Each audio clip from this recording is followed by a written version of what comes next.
Emma had always kept her life simple. After losing her first husband in a tragic accident, she never thought love would come her way again. But then she met Daniel, kind, mature, patient. He was 15 years older than her, a widower himself, and someone who brought calm to her storm. They married after a year of quiet dinners, long talks, and slow healing. With Daniel came his son. Cole. Cole was 24, tall, quiet, with eyes that held more silence than words. Emma had never tried to be a mother to him. He was too old for that and too distant anyway. Their conversations rarely went beyond the basics. Dinner is ready. How was work? Can you feed the dog? But lately, something had changed. Emma had started noticing the way Cole looked at her longer than usual. His eyes lingering when she walked into the kitchen in her robe, or when she tucked her hair behind her ear. At first, she thought she was imagining it. She brushed it off as just awkwardness. Maybe he still hadn't adjusted to her presence in their house. But one evening, everything shifted. It was a rainy Thursday. Daniel had left for a business trip out of state, and Emma stayed home nursing a headache. Around midnight, she came downstairs to get some tea. The house was dark except for the soft glow coming from under the living room door. She thought Cole had gone to bed. But when she opened the door, what she saw made her stop cold. There was Cole, standing in front of the fireplace with his shirt half open, holding something in his hands. It was her scarf. The silk one Daniel had given her last Christmas. He didn't see her at first. His eyes were closed, his fingers tracing the fabric slowly, almost reverently. The way someone touches something they shouldn't want. Cole. Her voice came out softer than she intended. His eyes flew open, and for a split second, he didn't look ashamed. He looked caught but not sorry. They stared at each other for what felt like hours. He began, but no words followed. He dropped the scarf as if it burned him, took a step back, and looked at her like he was expecting her to scream. Emma stepped into the room and gently picked up the scarf. "Were you looking for something?" she asked, even though she already knew the answer. He shook his head. His voice was barely a whisper. "No, I wasn't looking. I was remembering." "Remembering what?" she asked carefully, her fingers tightening around the scarf. "You," he said. "How you looked the first day you moved in. You were wearing this scarf." Emma's heart raced. She should have been angry. She should have been furious. But instead, she was confused. And even worse, curious. "Cole, why are you doing this?" Her voice cracked, not from fear, but from something deeper. He looked at her, then not like a stepson. Not like someone who lived under the same roof, but like a man who had tried for too long to bury something he couldn't anymore. "Because I think I'm falling for you," he said. "And I hate myself for it." Emma stood frozen. The sound of the rain tapping against the windows, the fire crackling softly, and her own breath catching in her throat.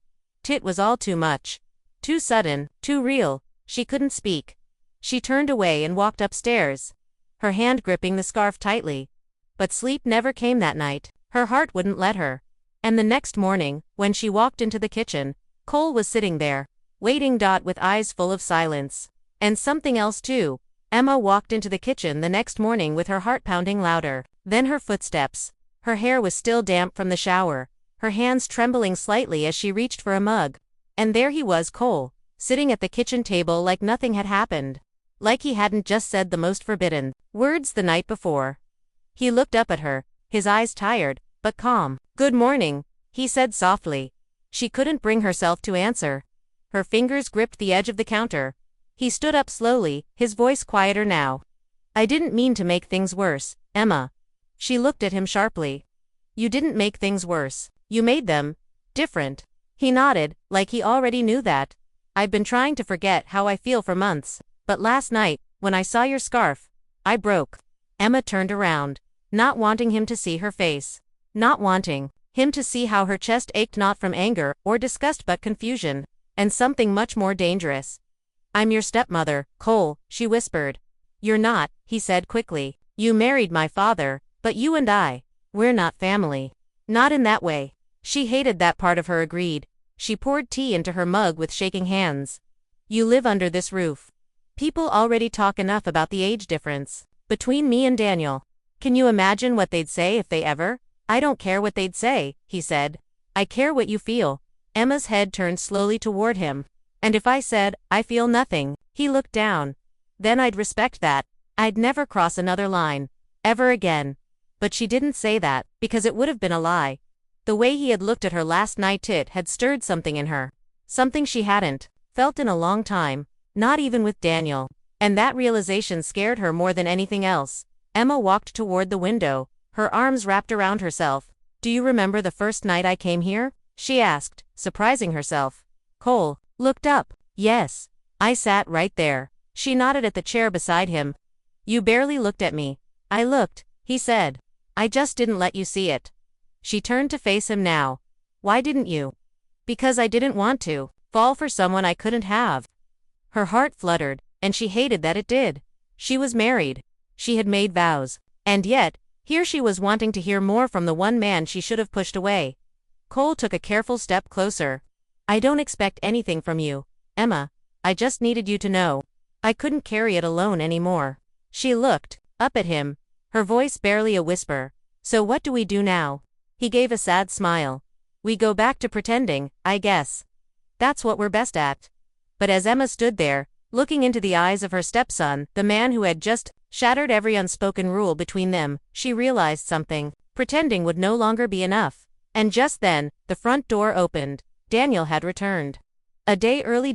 Emma and Cole froze where they stood, too close, too quiet. The scent of tea in the air. The tension still lingering like a storm that hadn't passed. Daniel's voice echoed from the hall. Emma. I'm home. She stepped back from Cole quickly, heart racing. Coming, she called out. But as she turned to face her husband, her mind was still in that kitchen, with the man who wasn't supposed to matter. And behind her, Cole picked up the scarf from the table and tucked it gently into his coat pocket. Daniel's arms wrapped around Emma the moment she stepped into the hallway. He kissed her cheek and smiled like he had missed her every second. Flight got rescheduled, he said, pulling his suitcase inside. Figured I'd surprise you. Emma smiled faintly. You did. Her voice was soft. Too soft. From behind her, Cole stepped out of the kitchen, keeping his face unreadable. Hey Dad, he said, voice steady. Daniel turned and opened his arms. Cole, didn't expect you up this early. Everything good? Yeah, Cole said.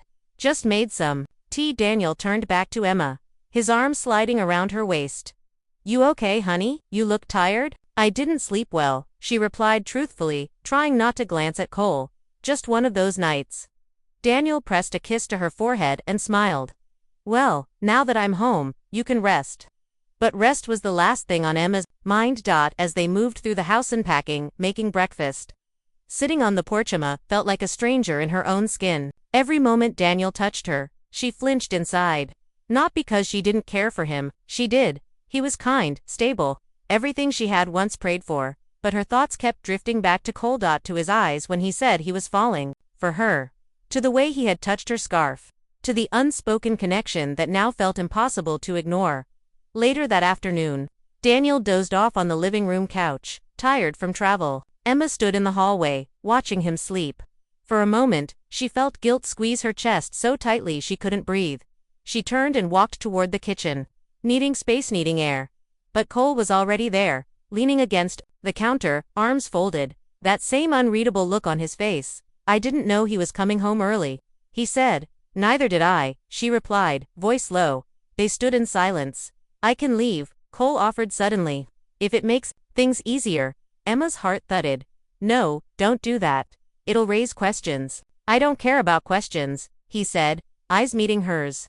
I care about how you feel when you look at me now. She swallowed hard. I don't know how I feel. He nodded slowly. That's fair.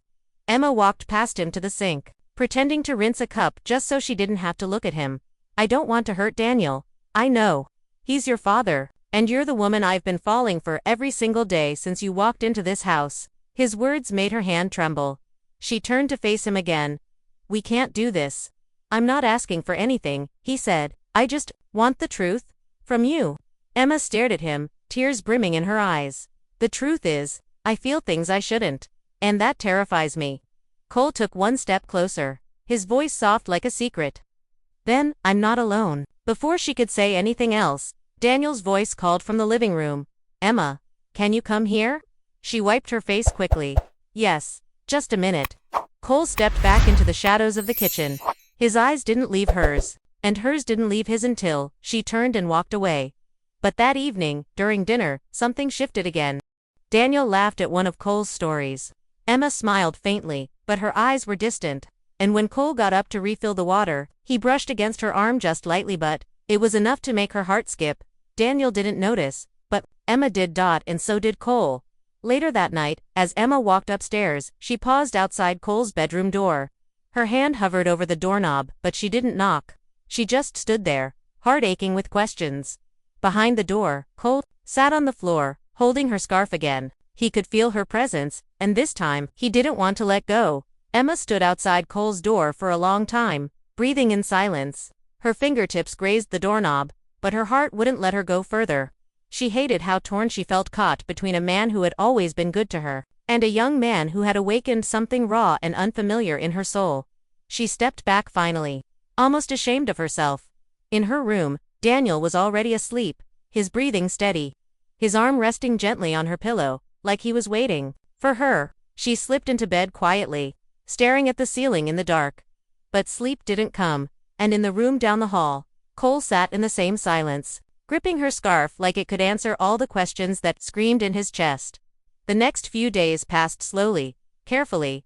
Daniel never noticed the stolen glances, the quiet tension, the space that shifted between Emma and Cole every time they were alone in a room. Emma tried to avoid him, but their paths kept crossing at the sink, in the hallway, when reaching for the same book on the shelf. Each accidental touch burned a little deeper. One afternoon, while Daniel was out running errands, Emma was folding laundry in the living room when she heard the creak of the wooden floor behind her. She didn't have to turn to know it was Cole. "I can't do this anymore," he said quietly. Emma's hands froze over the fabric. "I've tried to act normal, to pull back, to let this feeling die, but it won't." She turned, facing him. Her voice trembled. "Do you think it's easy for me?" "No," he said, stepping closer. "I think it's tearing you apart. I see it in your eyes every time you look at me and then quickly look away." She looked down, folding a towel to keep her hands busy. "You think we can just feel something, and that makes it right." "No," he said, "but I think denying it doesn't make it right either." Her heart beat faster with every word. He walked closer, now just a foot away. "I never wanted this to happen, but I can't change it. And I don't want you to lie to yourself anymore." She looked up into his eyes. "What do you want from me, Cole?" His answer came without hesitation. "One moment. One honest moment, without guilt, without roles, just you and me." Emma swallowed hard. The sunlight poured through the window, catching dust in the air like slow falling snow. She looked at his face, so familiar now, yet still dangerous to her peace. "I'm scared," she whispered. "So am I," he replied. And then, slowly, he reached out, his hand open, not demanding, but hopeful. Waiting, she stared at it. Then, she placed her hand in his. It was warm, gentle. Nothing rushed, but everything inside her cracked open. He pulled her into him, and for a long time, they stood there silent, hearts pressed close, breath caught between the wrong and the right. But then the front door opened. Emma stepped back instantly, breath quick and chest tight. Daniel's voice rang out, cheerful. "I'm back. I brought lunch." Emma moved away from Cole as fast as she could, her hands shaking now. Cole didn't follow. He just looked at her with a pain so deep it nearly knocked the air from her lungs. That night at dinner, Daniel chatted about a business opportunity. Emma barely heard a word. Cole was quiet, his eyes fixed on his plate. When Daniel stepped out to take a phone call, Emma looked at Cole across the table, their eyes meeting for a second, but everything that had passed between them sat thick in the air. And then Daniel returned to the table, smiling like nothing had changed. But everything had. Especially for Emma, because in that moment, she realized something terrifying. She didn't just feel something for Cole. She had already fallen. Emma sat up in bed that night, staring at the rain tapping against the window pane. She couldn't sleep, not with the weight of what she now knew. Deep in her bones, she had fallen for Cole. Not just a passing thought, not just confusion. It was real. And it was ruining everything she had tried to protect. Daniel stirred beside her and turned over in his sleep. His hand reached out and gently rested on her hip, like instinct, like love, a reminder of the man who had been nothing but good to her. Tears welled in her eyes as she lay back down, heart caught between two impossible truths, one rooted in years of kindness, and the other born from months of quiet glances, soft tension, and the dangerous kind of affection that didn't ask permission. The next morning, the house felt different. Daniel had left early for a meeting, kissing her goodbye without noticing how distant her smile had become. Emma found herself standing at the edge of the stairs, unsure whether she should walk down at all, but she did, and there he was, shirt wrinkled, hair messy, like he hadn't slept either. He looked at her, lips parting as if to speak, but no words came. "I need to talk to you," she said quietly, motioning toward the back patio. They stepped outside, the morning chill brushing against their skin. The garden was wet from last night's rain, the leaves still dripping. Emma turned to him, her voice firm but trembling. "What we did yesterday, what we felt, it can't continue." Cole nodded slowly. "I know." She stared at him, searching for regret in his eyes. But all she found was quiet pain. And something worse, hope. "I can't be the kind of woman who breaks a good man's heart," she whispered, "and I never wanted to be the reason you had to choose," Cole replied. "But I already did choose," she said. "I married your father." His jaw clenched slightly. "And if you hadn't?" She looked away. "I just need to know," he said, stepping closer, his voice raw. "If it had been me first, would you have chosen me?" Her lips parted, but the truth got stuck in her throat. He reached out, not touching her, just holding his hand near hers. "You don't have to say it. I can see it. I wish I didn't feel this way," she admitted, tears running down her cheeks. "But you do," he said gently. She nodded, wiping her face quickly. "And that's why you need to leave." He blinked. "What? You need to move out," she said firmly. "At least for now. I can't think straight when you're near me. And it's not fair to Daniel. I can't just disappear." "You're not disappearing," she said. "You're giving me space. To fix this, to breathe." Cole looked like he had been punched in the chest. "And what if that space makes you forget me?" She hesitated. "Emma," he whispered, stepping forward, "please don't ask me to stop loving you." Her heart shattered. "I'm not asking you to stop. I'm asking you to let me go." He stared at her for a long moment. Then finally, he nodded. "I'll leave. Tonight?" And just like that, he walked back into the house without another word. That evening, Emma watched from the window as Cole packed his car quietly. No drama, no begging, just silence between them. Heavy, aching silence. Daniel noticed the suitcase. "He didn't say anything to me," he said, surprised. Emma forced a small smile. "He said he needed some space. Maybe a break."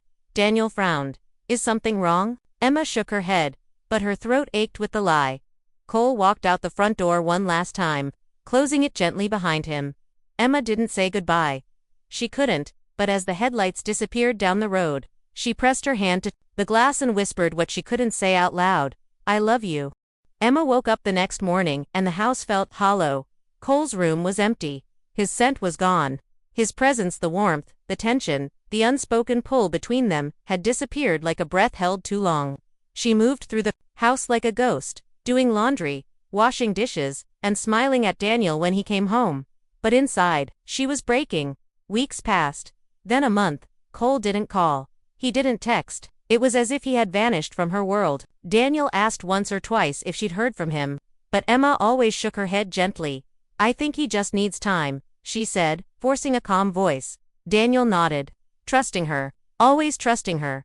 But trust is heavy when you carry it with guilt. Emma went on with her life. But nothing felt right. She couldn't enjoy dinners.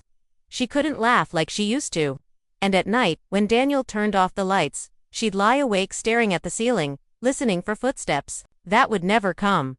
One quiet Sunday, while Daniel was out playing golf with friends, Emma stood in the garden, trimming the roses, the same garden where Cole had once told her. One moment, just one honest moment. Her hands froze on the shears. That line echoed in her mind over and over again. Suddenly, she couldn't take it anymore. She rushed inside, grabbed her phone, and scrolled to Cole's name. Her thumb hovered over it, but she didn't press call. Instead, she whispered to herself, "If he ever loved me, he'll come back." She didn't expect it to happen, but 3 days later, it did. It was late evening. The sky was painted in shades of orange and violet. Daniel had gone to visit his sister for the night, and Emma was alone in the kitchen cutting vegetables, trying to stay busy. Then there was a knock at the door. Her heart stopped. She walked toward it slowly, hands damp with nervousness. When she opened the door, her breath caught in her throat. It was him, cold, older in the eyes, tired, but still him. "I couldn't stay away," he said softly. She stared at him, lips parted, unable to speak. I thought distance would help me forget, he went on. But I was wrong. I didn't forget anything. I remembered everything. Emma looked down at the floor, tears already rising. You shouldn't be here. I know, he said. But I had to come. Not to ask for anything, just to say what I didn't get to say. He stepped forward, holding something in his hand. Her scarf. The night you asked me to leave, I took this, he said. I thought it would help me let go.